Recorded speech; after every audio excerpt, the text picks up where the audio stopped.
Bonjour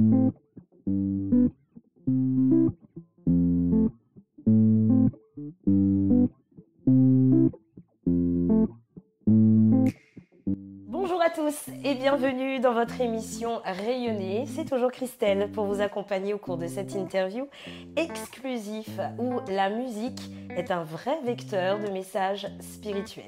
Né d'une famille croyante, sa foi chrétienne a toujours été au cœur de sa vie.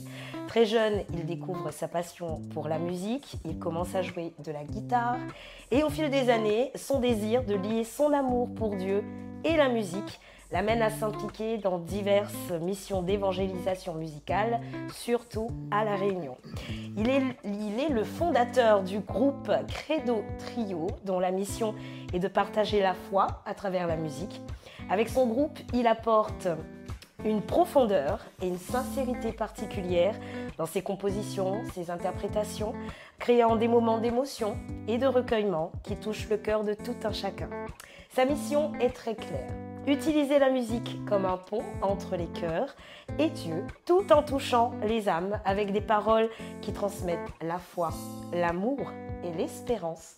Je vous présente Frère Étienne. Bonjour Frère Étienne et merci d'avoir d'accepter notre invitation, on va y arriver. Alors comment est né le groupe Credo Trio et quel a été surtout le déclenchement qui vous a poussé à vous lancer dans la musique chrétienne ? Comme vous le disiez dans l'introduction, ça fait très longtemps que je suis musicien et envie de toujours lier la musique avec la foi et voir comment on peut dire la foi par ce média-là. Et en arrivant à La Réunion, je me suis dit, je crois même dans l'avion, en arrivant à La Réunion, que j'avais envie de sérieusement faire quelque chose ici avec ça. J'avais eu des petites bribes déjà en métropole. Et depuis quelques années, le reggae revenait pas mal. Et donc je me suis dit, lançons-nous, enfin dans mes goûts, hein, je veux dire, le reggae revenait dans mes goûts personnels. Je me suis dit, lançons-nous dans cette histoire-là. Et il se trouve que la Providence a mis sur mon chemin un bassiste et un batteur. Et le plus drôle dans tout ça, c'est comment ça s'est concrètement mis en place. En fait, c'est la fête de la musique à Saint-Denis. À Saint-Denis, j'ai demandé, dès que je suis arrivé, est-ce qu'il se passe quelque chose pour la fête de la musique sur le parvis de la cathédrale?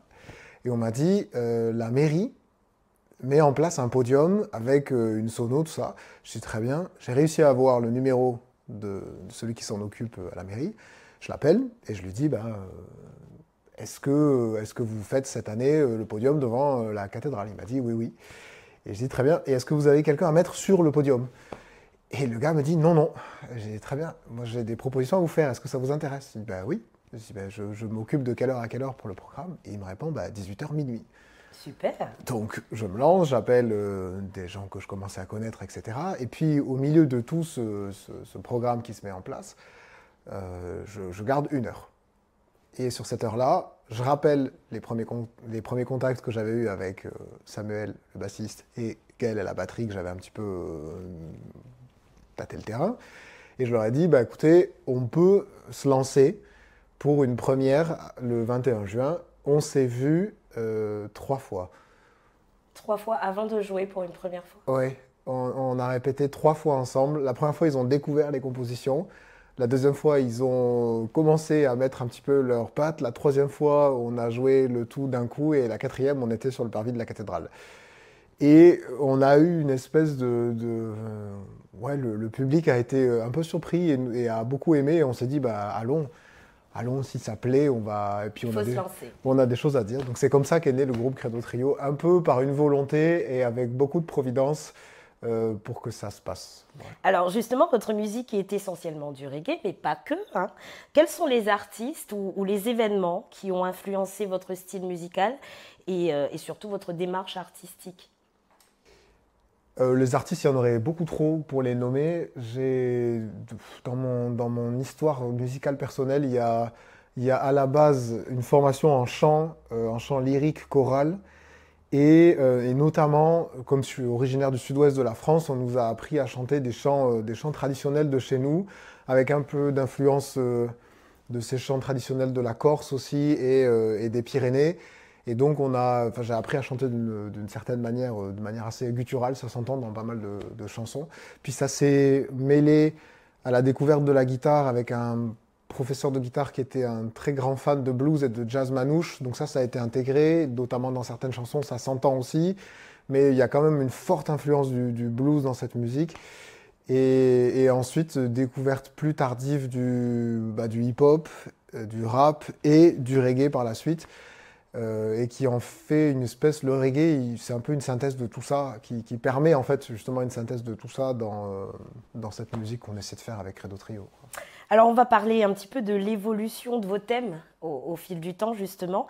Comment est-ce que tu as trouvé ta propre identité musicale? Je suis arrivé avec le mélange de tout ce que je venais de décrire, qui forge un peu mes goûts, avec des rythmes très marqués. En fait, je le vois bien, et puis on se retrouve pas mal avec les deux autres membres du groupe là-dessus. On a toujours aimé la musique qui fait bouger la tête, en fait, vraiment. Il faut que ce soit, j'ai l'habitude de dire, un peu, c'est solide, quoi. Il y a à manger, quoi. On fait pas... C'est un peu une antithèse de la pop, sous certaines mesures, mais c'est un peu puissant, notre musique, hein, vraiment. C'est pas du reggae qui survole, ouais, et puis la grosse caisse, elle est vraiment présente. Il y a beaucoup de basses, c'est un truc... et puis, il faut que ça fasse vibrer les côtes, en fait, c'est vraiment l'idée d'envoyer quelque chose d'assez puissant, qui est en rapport avec le message aussi, parce qu'il y a certaines chansons qui parlent vraiment de la victoire du lion de Juda, enfin, peut-être on va en reparler, mais il y a quand même quelque chose, on veut montrer une certaine force, et en même temps, c'est pas violent, mais ça prend aux tripes en fait, un peu comme le blues, c'est la même idée que le blues, vraiment, c'est une musique où celui qui chante, il dit quelque chose de son intérieur, il le livre, et un peu comme une sorte de déchirement. Je sais pas très bien en comment accord dire. avec le reggae. Ouais, il y a c'est très, très, ça consonne vraiment avec ce que cherche à faire ce style de musique. Ouais. Alors j'ai pu visionner quelques interviews que tu as pu donner et tu dis, je cite, « Ce n'est pas de la musique à jouer dans l'église, mais une musique à jouer à l'extérieur de l'église pour parler du Christ à des endroits que l'on ne s'y attend pas. » Alors quel rôle joue la foi chrétienne dans ton processus créatif et surtout dans ton quotidien en tant qu'artiste? C'est le moteur principal. C'est-à-dire que tous nos textes sont habités par ça. En fait, l'idée, c'est une idée de prédicateur, en fait. Je suis un dominicain, donc mon job, plus que mon job, ma vie, c'est de prêcher. Donc je cherche tous les moyens possibles pour le faire.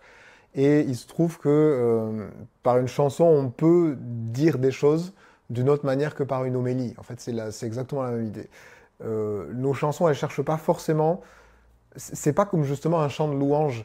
On ne cherche pas à susciter une prière pendant qu'on chante. Si elle est là, tant mieux. Mais c'est pas le but premier. Le but premier, il est quand même assez... Il y a de l'enseignement. Certaines chansons, quand on écoute vraiment, c'est presque un cours de théologie sur 3 minutes.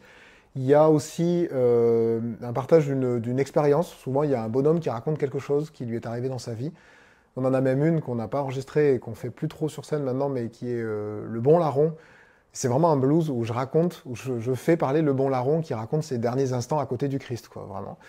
Et l'idée véritablement, c'est que tous les textes sont nés soit de paraphrases de l'écriture, soit d'une expérience qu'on essaie de transmettre par le biais de la musique. Une expérience, si vous voulez, spirituelle, mais je ne sais pas très bien ce que ça veut dire. C'est ce que j'allais dire. En fait, ta musique aide à transmettre des messages spirituels, mais vraiment, de quelle manière est-ce que tu voudrais toucher tes auditeurs à travers tes chansons? Ce qu'on dit à chaque introduction, on dit que Credo Trio, c'est un groupe qui fait bouger la tête à l'extérieur et à l'intérieur. Je dis toujours ça dans l'introduction parce que le groove, c'est comme ça que ça s'appelle, le groove, en fait, il permet de rentrer dans une espèce de musique lancinante comme le fait le reggae, vraiment, où on se laisse porter tout simplement par cette rythmique ternaire et on bouge la tête tout simplement. Et pendant qu'on bouge la tête, les paroles, elles rentrent. Elles rentrent. Et par la mélodie elle-même qui est justement elle est porteuse d'une certaine paix, eh ben on met l'esprit et l'âme dans une capacité de pouvoir entendre ce qui est dit. En fait, la musique, et c'est vrai aussi pour la musique liturgique, ce que nous ne faisons pas d'ailleurs, ce qu'on fait, c'est pas de la musique liturgique. Hein. C'est ce que je veux dire quand je dis que c'est pas fait pour être joué dans une église. C'est pas fait pour la messe. C'est même pas fait pour un temps de prière dans une église. C'est pas ça le but. C'est vraiment pas ça le but. Et d'ailleurs, il faut pas que ce soit utilisé pour ça. Je l'ai même mis dans le CD. C'est pas des chants pour la messe, c'est pas des chants pour les groupes de prière, c'est des chants pour jouer sur une scène, vraiment. Et pour aller, en fait, pour aller là où on ne s'attend pas à nous voir, sur le parvis de la cathédrale, voilà, et de voir qu'on peut être crédible avec ce style-là de musique. C'est ce qu'on essaie vraiment de faire, d'être crédible, de faire de la musique, du reggae de qualité, pour être crédible aux yeux de tous les reggaemans, en fait, enfin tous ceux qui aiment le reggae en général. Et pour ça, on a eu quelques belles expériences, mais c'est d'aller, de se rendre compte que par ce biais-là, on peut porter un message qui, à première vue, semble antinomique. Enfin, on se dit, un prêtre qui fait du reggae, enfin, on ne voit pas trop le rapport. On dit, pourquoi, mon père, vous ne faites pas de la pop louange comme tout le monde? Déjà parce que j'aime pas beaucoup la pop louange, et puis parce que ça, le reggae lui-même, il répond à ces codes-là, en fait. C'est une musique qui, par essence, est spirituelle, c'est une musique qui est biblique. Enfin, si vous écoutez tous les grands reggaeman, Bob Marley, il vous parle de l'Apocalypse, en fait. Hein. Donc, l'idée, c'est de reprendre tous ces codes-là et de les remettre dans un contexte complètement chrétien. Voilà, c'est vraiment ce qu'on fait. On réutilise tous les mots-clés du reggae, toutes les figures, tous les symboles, Lion de Juda, Zion, Babylone, ça, on le reprend. Mais on le remet dans son contexte originel, qui de temps en temps a été un peu oublié, et on le remet vraiment dans le contexte de la révélation chrétienne, de la Bible, du Christ vainqueur, etc. Quoi. On met les pendules à l'heure, remettre les pendules à l'heure. Il y a un peu ça, ouais. Il y a vraiment un peu de ça, et ça passe, à La Réunion, ça passe bien. Ah, tant mieux. Alors, vous êtes dominicain, et pour Saint Dominique, une vie de contemplation seule ne le remplissait pas suffisamment. Il voulait, en plus de la prière, justement, aller à la rencontre de la population pour convertir les incroyants, entre autres. On ne va pas faire toute l'historique de Saint-Dominique. Et selon toi, quel point commun est-ce que tu as avec celui qui a tout quitté pour suivre le Christ et évangéliser, en l'occurrence, Saint-Dominique? Mon premier point commun, c'est que je suis son fils, quand même. Je suis un fils de Saint-Dominique. Et je le vis vraiment tel quel. Saint Dominique avait une qualité qui lui était reconnue de tous, c'est qu'il était capable de parler avec n'importe qui. Et on disait même, il y avait un adage qui disait, il aimait tout le monde parce que tout le monde l'aimait. Et donc il avait cette espèce de capacité d'un saint, vraiment, de pouvoir, entre guillemets, passer partout. Il était aussi à l'aise avec les grands de ce monde qu'avec les plus petits, et ceux qui, a priori, n'auraient pas beaucoup de points communs avec lui. Et je pense que ce qu'on fait avec Credo Trio, c'est quand même un peu ça. C'est vraiment de se retrouver à des endroits où franchement, on ne voit pas beaucoup cet habit-là. Enfin, un endroit tout simple, et si un jour il voit cette vidéo, je le salue, James, du studio. On était au Chaudron, et on a débarqué pour la première, premier enregistrement. Et donc j'étais en habit. Je me suis retrouvé au milieu du Chaudron en habit. Et normal, enfin je veux dire, moi ça ne me pose vraiment aucun problème. Donc je rentre dans ce truc-là, dans ce studio, et de fait ça a créé un étonnement général parce qu'on se dit mais qu'est-ce qui est en train de se passer là? Et on voyait les petits marmailles chaudrons qui passaient devant et qui disaient « Qu'est-ce ça il fait le père? Qu'est-ce ça il fait le père ?» Le père il fait reggae quoi. Et donc il y avait eu une espèce de... Et il y a quelque chose à ce moment-là, chez tous ces gens-là qui nous ont vus là jouer ce qu'on était en train de jouer, une espèce de barrière qui s'est effondrée, de se dire, en fait, ça peut marcher. Enfin, ça veut dire qu'on peut avoir un contact avec ces gens-là sans se sentir mal à l'aise, etc. Et sans culpabiliser de se dire, moi, je suis pas complètement dans les clous. Et en même temps, le prêtre, il me le fait pas remarquer, quoi. Il dit pas, tu vas à la messe ou pas? Est-ce que tu es marié? Tu t'es confessé, etc. Non, parce que c'est pas ça qui m'intéressait. Et je crois pas que ce soit d'ailleurs la première mission du prêtre, mais d'être là et de lui dire, on a un truc en commun, c'est cette musique. Mais maintenant, on peut aller plus loin si tu veux. On peut continuer à marcher. Je peux t'en dire un peu plus et je peux t'écouter, etc. Mais le point de contact, c'est vraiment ce truc-là, la musique en fait. Et c'est assez puissant, hein. Je m'en suis rendu compte non seulement dans ce petit cocon-là qui est un studio, où il y a plein de gens qui passent tout le temps et on rencontre des satellites qui repartent. C'est absolument génial comme endroit, un studio. Et justement, comment est-ce que tu parviens à concilier l'aspect artistique et l'aspect spirituel dans ta vie de dominicain? Je demande assez régulièrement que le cosmos tourne un peu moins rapidement pour que les journées soient plus longues. Voilà. Le temps n'est pas élastique. Non, c'est terrible. C'est une limite. C'est la première création du Dieu Tout-Puissant. Le temps, l'espace a suivi, et puis les eaux, la terre, etc. Mais non, ça demande de jongler en permanence parce qu'il n'y a pas que la musique, même dans ce que je fais.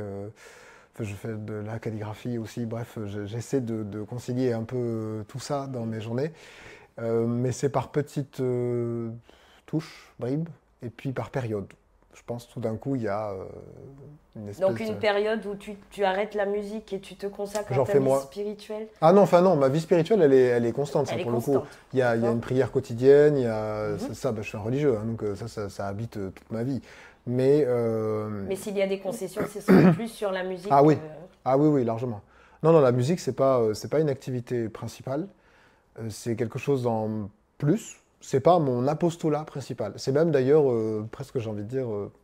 Non, je vais pas le dire comme ça parce que ça pourrait être mal compris, mais c'est quelque chose en plus qu'on fait pour aller encore plus loin. Mais j'ai d'autres activités qui sont beaucoup plus principales, notamment, enfin, je suis au service du diocèse pour l'enseignement catholique, donc rien à voir. Je suis aumônier du collège Saint-Michel, s'il y a des voilà, qui nous regardent, qu'ils soient bénis.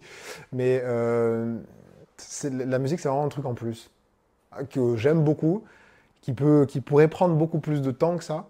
Mais en même temps, les autres membres du groupe, enfin les deux autres, et puis maintenant on a une petite tribu qui s'est formée, là, on a d'autres musiciens qui sont venus nous rejoindre avec grande joie, vraiment.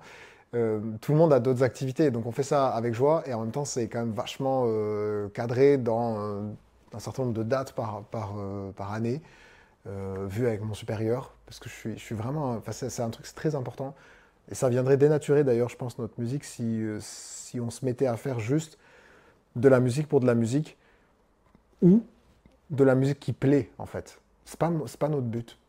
On fait pas un truc qui répond au marché. On fait pas un truc qui... On m'a déjà demandé, mais pourquoi vous faites pas, je sais pas, du Sega ou... Mais parce qu'il y a déjà plein de gens qui font du Sega, en fait. Et puis c'est pas ton identité Non, musicale non. première. Donc... D'ailleurs, j'arrive même pas à jouer à la guitare, donc c'est vite vu. Je ne sais pas faire le rythme syncopé du Sega, donc il faut encore quelques années à la Réunion pour arriver à choper ça. Mais, mais c'est pas le but. On n'est pas là pour vendre des CD. On n'est pas là pour avoir des likes sur Facebook. En fait, on s'en fiche un peu. On est là pour dire ce qu'on a à dire là où, par œuvre de la Providence. Ouais, c'est ça. Et on croise des gens et on est content de les rencontrer et ça crée des belles rencontres. Et on en a eu. Alors voilà maintenant 3 ans que Credo Trio existe. Si on doit faire un bilan, donc quel message est-ce que tu espères que ton public retienne de tes chansons et de tes concerts notamment? Je pense que le message principal, c'est le titre de l'EP qu'on a trouvé. Je l'ai voulu en latin parce que je trouve que ça sonne bien. C'est Spes Unica, c'est l'unique espérance. Le message principal de nos chansons, c'est que vraiment, même si on a l'impression que ce monde est quand même bien pété, on a des raisons solides de croire qu'on va voir quelque chose de mieux. Qu'après les ténèbres, il y a la lumière, en fait. La plupart de nos chansons, elles ont toutes une petite touche comme ça. Il y en a une qui s'appelle Le bateau dérive, par exemple, et celle-là, c'est une des premières que j'ai composées.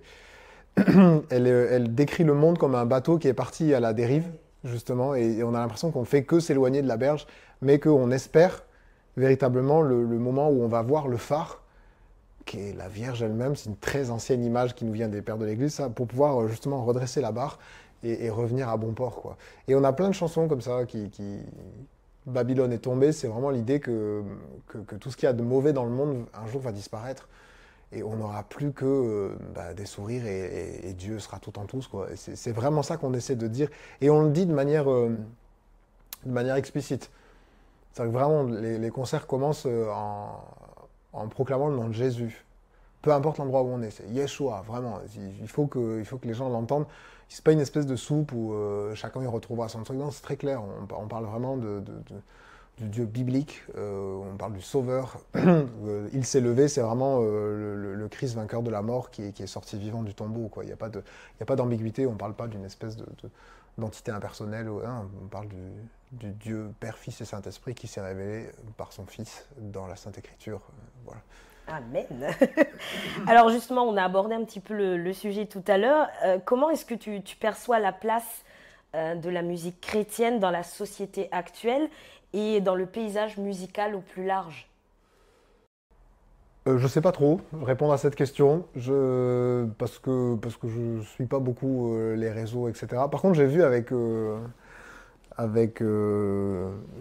stupeur, joie, un site de reggae, reggae.fr, référence tout ce qui sort un peu dans le monde du reggae, et notamment, ils ont mis la sortie du dernier album d'un groupe de reggae catho français, les Guetteurs, et donc ils sont considérés comme vraiment, enfin ils ont une place réelle dans la scène reggae.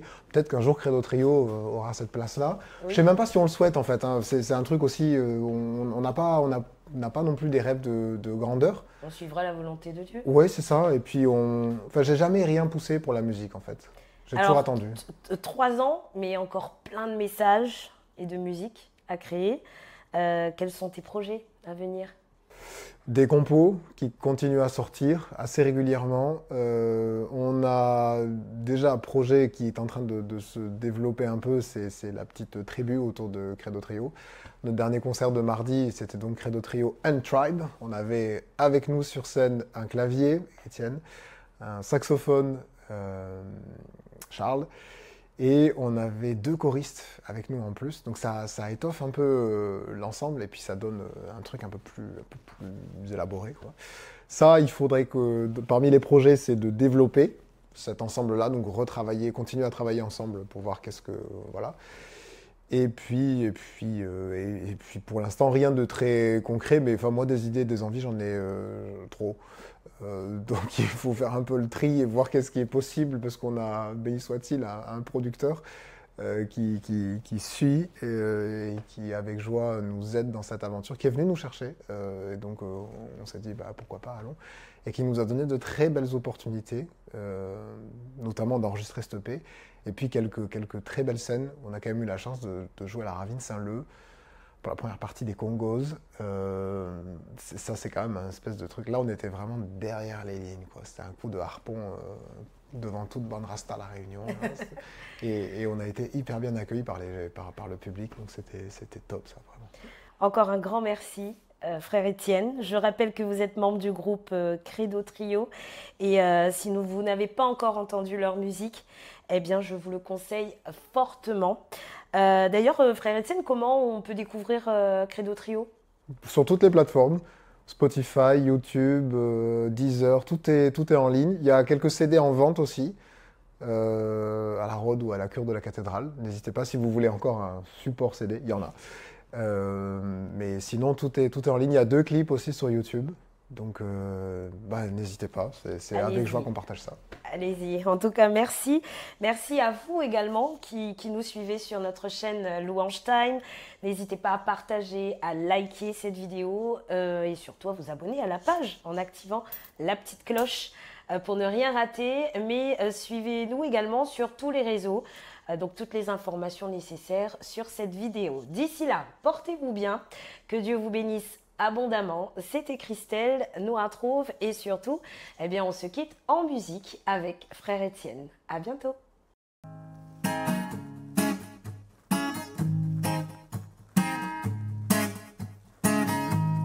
Yeah, down.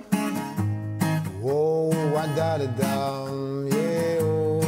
Si un beau jour, la terre se mettait à tourner à l'envers, verrais-je tout l'univers sans la famine et la guerre?